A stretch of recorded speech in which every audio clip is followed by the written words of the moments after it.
Hello friends, welcome to my YouTube channel. In this video I am going to show you how to upload video in Google Drive using iPhone. So if you are using iPhone, whether you are using iPhone 6, 7 or iPhone 15 or other devices or iPad, you can use this method to upload video on Google Drive. So what you have to do first, just click on this, open the Google Drive in your iPhone, and here you will see plus option. Just click on the plus option and here you will see upload file option.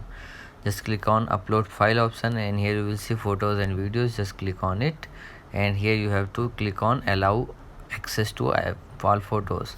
So now you can choose any of the video and upload it on the in the Google Drive. So now if I want to upload any one of them, so here you will see videos option. Now if I want to upload this one, just click on it and click on upload.